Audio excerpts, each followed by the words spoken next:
서부 내륙고속도로의 가칭 신창 나들목 입지가 변경되면서 신창면 주민들이 반발하고 나섰습니다.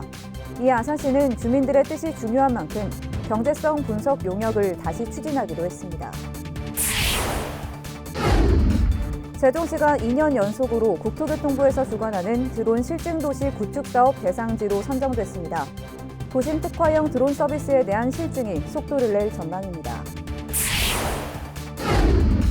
천안시 청소년 수련관은 오는 25일부터 다음 달 1일까지 청소년 동아리 활동비 지원 사업에 대상을 모집합니다.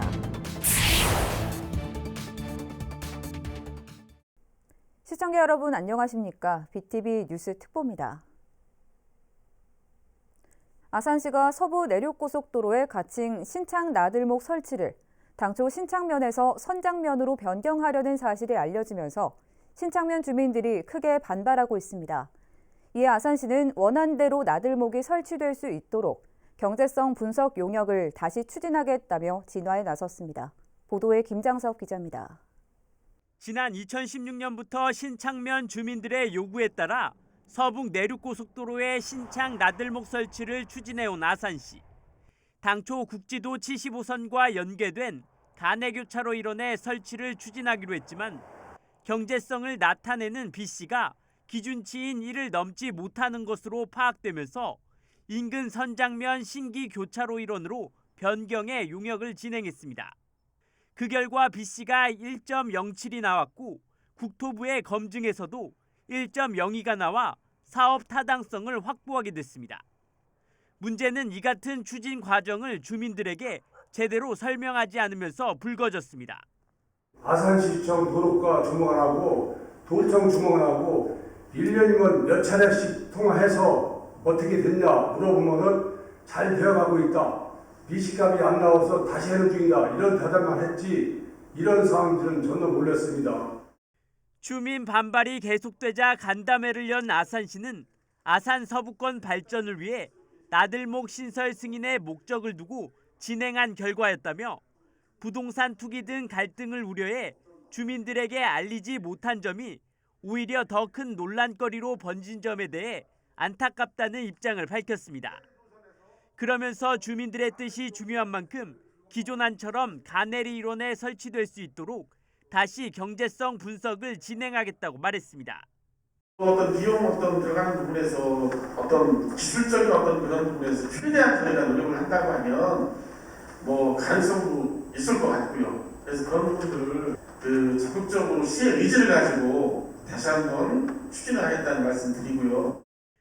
경제성 분석 용역은 오는 7월까지 완료될 예정으로 국토부 역시 경제성이 중요한 만큼 BC 1 이상이 확보될 경우 다시 검토하겠다는 입장입니다. 한편 평택, 부여, 익산을 잇는 서부 내륙 고속도로 중 신창 나들목이 포함되는 평택 부여 간 1단계는 오는 2024년 12월 준공될 예정입니다. BTV 뉴스 김장섭입니다. 박찬후 전 국회의원이 오는 6일 지방선거에서 충남도지사 선거 출마를 선언했습니다. 박 전 의원은 충남을 대한민국 중심으로 만들기 위해서는 새로운 비전과 전략, 전문성과 풍부한 행정 경험을 갖춘 새로운 성장 엔진이 필요하다며 자신이 적임자임을 강조했습니다. 대표 공약으로 충청 내륙철도와 중부권 동서횡단철도 건설, 천안 종축장 이전 부진의 첨단 국가산업단지 조성, 아산 국립경찰병원 설립 등을 제시했습니다. 행정고시 출신인 박 전 의원은 대전시 행정부시장과 행정안전부 제1차관 등을 역임했습니다. 이교식 국민의힘 충남도당 부위원장이 아산시장 출마를 선언했습니다. 이 부위원장은 아산 현충사에서 출정식을 갖고 평생 국가안보 현장에서 일해온 만큼 이제는 아산 시민의 경제적 자유를 위해 새로운 기회의 장을 열겠다고 말했습니다. 이어 시장이 된다면 코로나 한계 상황에서 당면한 문제를 최우선으로 해결하고 첨단 산업을 기반으로 한 양질의 일자리와 지역경제 발전 추진, 저소득 노년층을 위한 사회복지 서비스 등을 확충하겠다고 약속했습니다. 한국백혈병 소아암협회 충청지회 박우성 지회장이 제15회 암 예방의 날을 맞아 보건복지부 장관상을 받았습니다. 박 지회장은 단국대병원 의료원장이자 소아청소년과 교수로 약 16년 동안 백혈병 소아암협회 충청지회장을 맡아 소아암 환자들의 치료비 지원 등 삶의 질 향상에 앞장서 왔습니다. 박우성 지회장은 치료를 받고 사회에 복귀한 아이들을 보며 보람을 느꼈다며 이 모든 건 후원자들의 도움이 있었기에 가능했다고 수상소감을 대신했습니다. 천안시 청소년 수련관은 오는 25일부터 다음 달 1일까지 청소년 동아리 활동비 지원 사업의 대상을 모집합니다. 신청 자격은 천안에 사는 9세에서 24세 청소년 10명 내외로 구성된 동아리로 6개월 이상의 활동 경력과 지도자가 배치돼 있어야 합니다. 총 14개 동아리를 선정할 예정이며 연간 100만 원의 활동비가 지급됩니다. 천안시 농업기술센터는 오는 10월까지 농업기계 순회 수리와 안전교육을 진행합니다. 농기계 수리점과 거리가 먼 곳을 중심으로 방문할 예정이며 2만 원 이하의 부품은 무상으로 수리해줍니다. 또 올바른 사용 요령과 응급처리, 보관법 등에 대한 교육도 함께 이뤄집니다. 방문 일정은 농업기술센터 홈페이지 공지사항에서 확인하면 됩니다. 세종시가 2년 연속으로 국토교통부에서 주관하는 드론 실증도시 구축사업 대상지로 선정됐습니다. 도심 특화형 드론 서비스에 대한 실증이 속도를 낼 전망인데요. 어떤 사업이 있는지 김우순 기자가 전해드립니다. 올해 사업 2년차를 맞아 자율주행과 빅데이터 등 인공지능을 활용해 드론 운용 기술력을 한층 강화하고 서비스 범위를 확대하는 데 초점이 맞춰집니다. 이를 위해 실증구역도 기존 금강과 스마트시티 국가시범도시 중앙공원에 더해 고려대 세종 캠퍼스가 드론 배송 실증구역으로 추가됐습니다. 실증 사업 과제는 모두 6가지입니다. 세부 사업을 살펴보면 드론 스테이션 기반의 인공지능 도로 시설물 관리와 항공 내비게이션을 적용한 드론 통합 관제 서비스, 건설 정보 시스템 실시간 연동을 통한 건설 현장 안전관리 서비스가 실증기술 고도화에 들어갑니다. 여기에 중앙공원과 더불어 고려대 세종 캠퍼스에 드론 배송 실증을 확대하고 자율주행 도시 순찰 서비스 실증 분야를 공원과 광고물 외에도 불법 주정차나 방치 자전거 모니터링 등으로 다각화해 나가기로 했습니다. 또 고층 건물 화재 진압을 위한 드론 활용 소방 서비스가 새로 추가되는 등 실증 영역을 넓혀갈 예정입니다. 세종시는 드론 기업에 대한 특허나 인증, 판로 개척 등을 지원하는 한편 내년 하반기부턴 스마트시티와 도심공원에 실제 드론 서비스를 적용할 계획이라고 밝혔습니다. BTV 뉴스 김우순입니다. 세종시 교육청이 올해 6개 초등학교를 대상으로 탄소 중립 시범학교를 운영합니다. 대상은 세종 도원초와 두루초, 연양초, 늘봄초, 다비초, 글버초 등 6개 초등학교입니다. 이들 학교는 교육과정과 연계해 탄소 중립 환경교육과 참여 중심의 탄소 중립 환경 프로그램 등을 운영할 예정입니다. 세종시가 건축물 지진 안전 인증 지원 신청을 선착순 접수 중입니다. 이는 민간 건축물 중 지진 인증에 필요한 진단 비용 일부를 지원하는 것으로 올해 예산 확보 범위 안에서 내진 성능 평가 비용의 90%, 인증 수수료의 100%를 지원합니다. 세종시는 내진 성능을 인증받기 위해서는 170일가량 소요되는 점을 감안해 올해 인증을 받고 싶다면 신청을 서둘러야 한다고 조언했습니다. 한편 인증을 받은 신축 건축물은 취득세 5% 감면, 기존 건축물을 내진 보강할 경우 취득세와 재산세를 50에서 100% 범위 안에서 면제해주는 등 각종 혜택이 주어집니다. 세종시에서 다음 달 2일과 3일 이틀에 걸쳐 유해 야생동물에 대한 일제 포획이 이뤄집니다. 세종시는 총 44명 6개 반으로 구성된 피해 방지단을 동원해 포획 첫날엔 원수산에서 이튿날엔 읍면지역 위주로 일제 포획에 나선다고 밝혔습니다. 이는 야생동물의 도심지 출몰을 사전에 차단하고 봄철 농작물 피해를 최소화하기 위한 조치입니다. 한편 이달 들어 멧돼지와 고라니 등 야생동물로 인한 농작물 피해 신고만 16건 접수되는 등 파종기가 다가오면서 점차 관련 신고가 늘고 있는 상황입니다.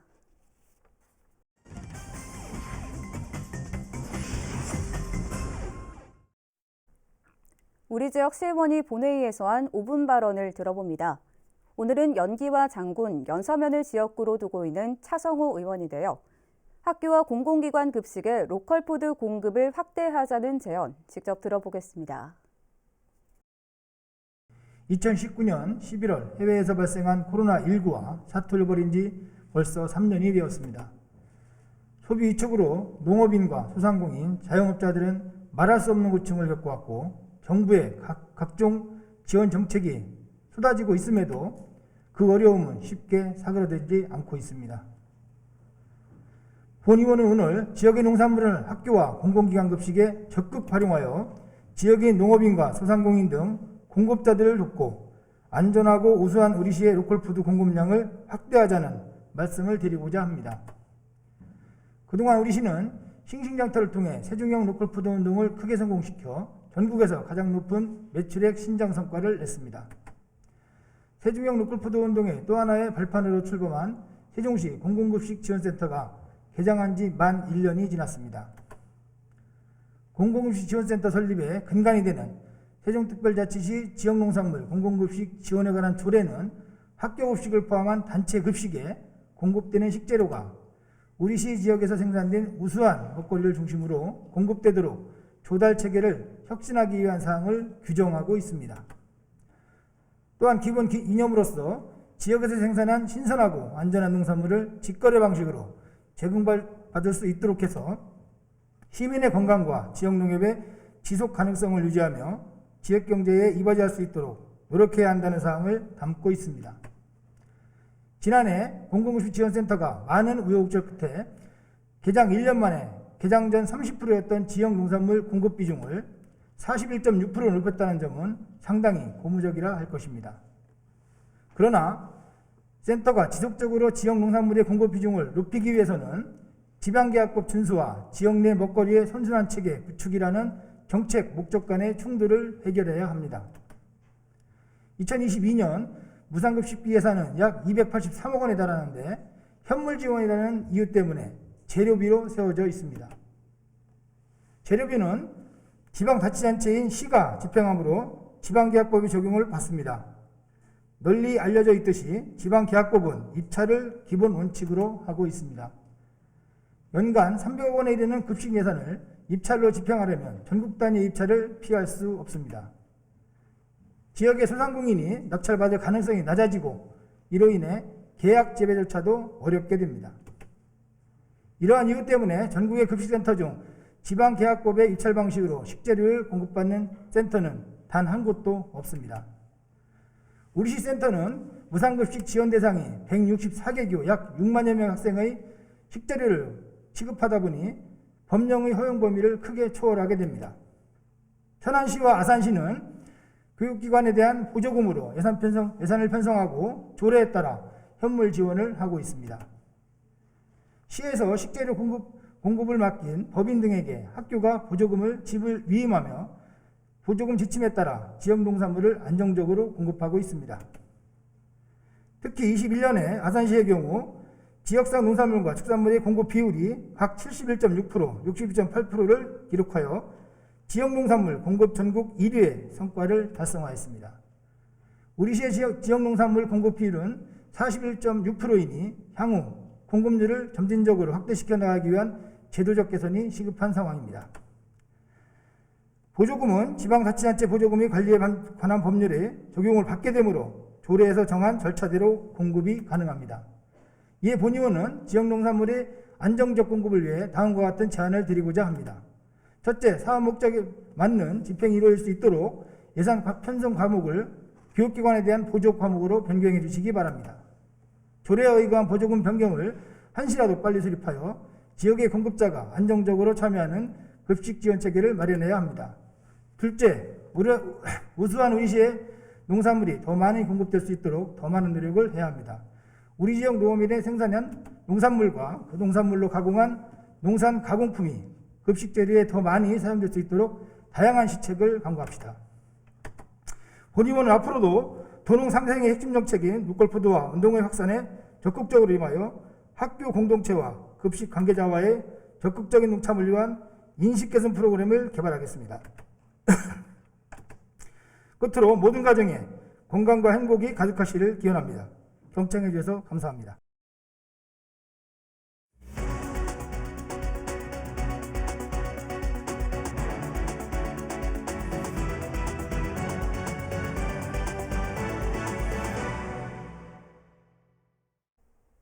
(6일) 지방선거가 다가오면서 천안 아산 통합 얘기가 또다시 나오고 있습니다. 지방자치법 개정으로 특별지자체 설치가 가능해졌기 때문인데 이번 지방선거에서 쟁점으로 떠오를지 주목됩니다. 송용환 기자의 보도입니다. 십수년째 끊이지 않고 있는 천안 아산 통합론. 일부 후보들이 공약으로 내걸어 반짝 이슈가 된 적은 있지만 선거가 끝나면 금세 묻혀 공론화되지 못했습니다.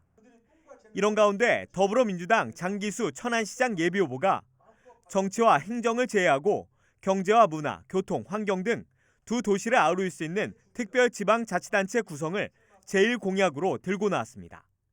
어느 도시가 어느 도시를 지배하는 방식이 아닌 도시와 도시 간의 연합도시를 통해서 새로운 성장의 동력을 만들어내는 것에 대해서 적극적으로 국가는 지원하고 지지하고 있습니다. 장기수 예비후보가 제안한 특별지자체는 기존의 세종시나 제주와는 다른 특정한 목적을 위해 광역사무를 처리하는 법인 형태입니다. 올해부터 시행된 지방자치법 개정안에 따르면 2개 이상의 지자체는 지방의회의 의결과 행정안전부 승인을 받아 특별지방자치단체를 설치할 수 있습니다. 실제로 영호남 지리상권 6개 시군과 부산, 울산, 경남, 부울경 3개 시도 등에선 특별지자체 출범 논의가 활발히 이뤄지고 있습니다. 천안과 아산의 경우는 이미 불당과 배방, 탕정 등 접경 지역의 생활권 경계가 허물어진 지 오래고 지난 2014년부터는 시장과 간부 공무원 등이 참여하는 천안-아산 생활권 행정협의회도 운영되고 있습니다. 하지만 택시 영업권 분쟁 등 이해관계가 첨예한 사안에 대해선 접점을 찾지 못하는 한계를 드러냈습니다. 정치평론가인 윤건종 전 선문대 교수는 수도권과 세종을 중심으로 한 신수도권 사이에서 교량적 역할을 해야 하는 시점에 천안과 아산의 통합 이슈는 매우 긍정적으로 평가한다며 두 도시의 갈등적 요소를 없애고 도시 경쟁력을 높이는 데도 도움이 될 것이라고 내다봤습니다. 오래된 지역 간의 갈등 문제, 특히 이제 택시 영업권이라든가 이런 아무도 손대지 않고 누구도 해결하지 않으려고 하는 문제, 이런 문제들이 통합을 전제로 해서 긍정적으로 접근하는 문제들, 그래서 갈등적 요소를 해결하는 데 있어서도 심각하게 고려하고 긍정적으로 고려해 볼 아젠다다, 이렇게 생각을 합니다. 다가오는 6일 지방선거에서 천안-아산 특별지자체 설치에 대한 공론화가 이뤄질지, 선거에 어떤 영향을 미치게 될지 주목됩니다. BTV 뉴스 송용환입니다. 세종시 첫 초중 통합학교 설립 이슈가 6일 지방선거 국면에 또 다른 변수가 되고 있습니다. 교육감 예비 후보들 사이에서 찬반 논란이 불거지고 있는 건데 애꿎은 입주 예정자들만 마음을 졸이며 불필요한 논쟁을 멈춰달라고 호소하고 있습니다. 어떤 사연인지 김우순 기자가 취재했습니다. 도시개발이 한창인 세종시 6-3 생활권 산울입니다. 전체 7,600여 세대가 입주할 예정으로 2024년 캠퍼스 고등학교를 시작으로 이듬해까지 초등학교와 고등학교 각각 한 곳, 그리고 세종시 첫 초중 통합학교 한 곳이 순차적으로 문을 열 예정입니다. 이 중 최근 이슈가 되고 있는 건 초중 통합학교. 세종시 교육청은 당초 각각의 초중학교를 설립할 계획이었지만 두 차례나 중앙투자심사에서 고배를 마셨고 교육부가 선호하는 통합학교 신설로 계획을 바꾸고서야 지난 1월 중투심사를 통과했습니다. 바로 이 통합학교 신설이 6일 지방선거를 앞두고 세종 교육감 선거의 최대 이슈로 떠올랐습니다. 예비 후보자들 사이에서 통합학교 설립을 두고 찬반 논란이 불거지고 있는 겁니다. 지난 7일 김대유 예비 후보를 시작으로 유문상, 강미애, 최태호 예비 후보가 잇따라 보도자료 등을 통해 반대 입장을 냈습니다. 미래 인구 감소에 대비해 통합학교를 설립하는 것은 세종시 현실에 맞지 않는다는 등의 이유에서입니다. 반면 송명석 예비 후보는 미래 사회에 대비한 최첨단 교육 환경을 갖출 수 있다는 점 등을 들어 통합학교 설립에 찬성한다고 밝혔습니다. 이처럼 통합학교 설립이 논란의 중심에 서자 이번엔 해당 생활권의 한 아파트 입주 예정자 협의회가 발끈하고 나섰습니다.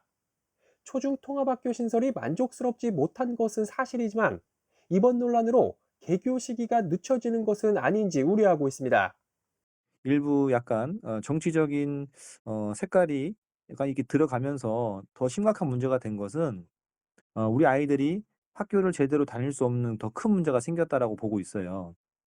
이것이 심각해지면은 1년 아니면 2년, 3년 뭐 그렇게 걸릴 수도 있는 심각한 문제로 지금 발전이 되면서 그러면서 이제 와서 하는 예비 후보들의 반대는 지방선거를 의식한 무책임한 주장일 뿐이라며 지금은 불필요한 논쟁을 멈추고 학교 시설이나 교육과정 운영 준비에 철저를 기할 때라고 호소했습니다.